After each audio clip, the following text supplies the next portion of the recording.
The Psychology of Money. Pelajaran abadi mengenai kekayaan, ketamakan, dan kebahagiaan by Morgan Housel. Bab kelima, bagian yang kedua. Menjadi kaya versus tetap kaya. Jika saya harus merangkum keberhasilan keuangan dalam satu kata, kata itu kiranya adalah bertahan. Kita akan lihat di bab 6 nanti, 40% perusahaan yang cukup sukses sehingga bisa go public efektif kehilangan semua nilainya seiring waktu. Daftar 400 orang terkaya di Amerika di Forbes, rata-rata 20% isinya berubah tiap dasawarsa karena sebab-sebab yang bukan kematian atau pengalihan uang ke anggota keluarga. Kapitalisme itu keras. Namun, sebagian alasan itu terjadi adalah karena mendapat uang dan menyimpan uang adalah dua keahlian yang berbeda. Untuk mendapat uang, diperlukan pengambilan resiko, sikap optimis, dan tampil di luar. Namun, menyimpan uang membutuhkan kebalikan pengambilan resiko. Diperlukan kerendahan hati dan rasa takut kehilangan apa yang didapat dengan cepat. Diperlukan sikap hemat dan pengakuan bahwa setidaknya sebagian yang didapat itu karena keberuntungan. Jadi, keberhasilan masa lalu tidak bisa diandalkan untuk berulang terus-menerus.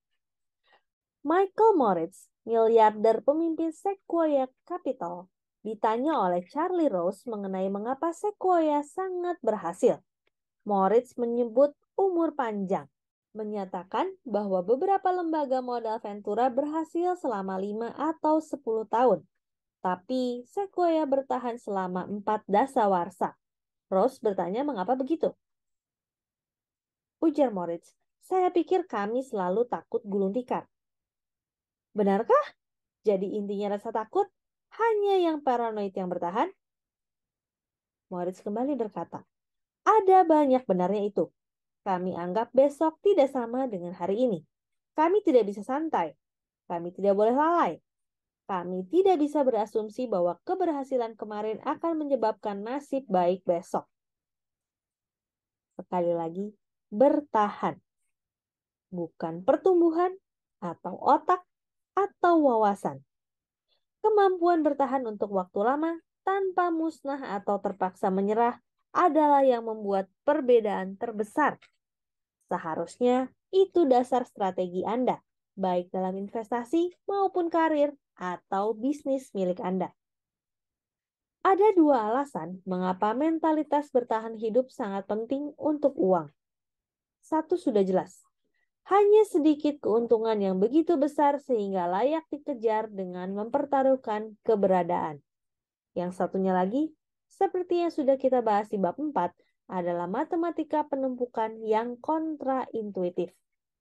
Penumpukan hanya bekerja jika Anda bisa memberi waktu tumbuh bertahun-tahun bagi aset. Mirip menanam pohon. Pertumbuhan setahun tidak akan menunjukkan banyak kemajuan. 10 tahun bisa menghasilkan perbedaan berarti. Dan 50 tahun bisa menciptakan sesuatu yang benar-benar luar biasa.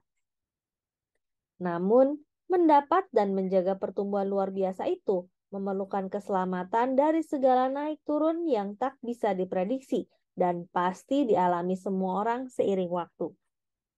Kita bisa menghabiskan bertahun-tahun mencoba mencari tahu bagaimana Buffett mencapai hasil investasinya, bagaimana dia menemukan perusahaan-perusahaan terbagus, saham termurah, manajer terbaik.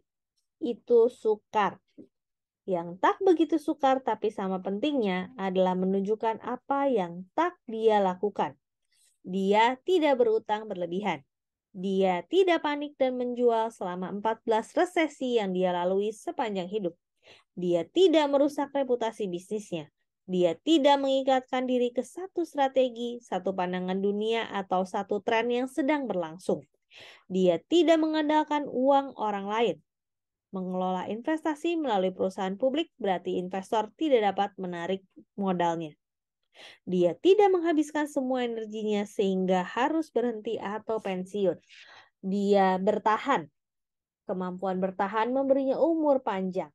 Dan umur panjang konsisten berinvestasi dari umur 10 sampai setidaknya umur 89 adalah yang menyebabkan penumpukan menghasilkan keajaiban.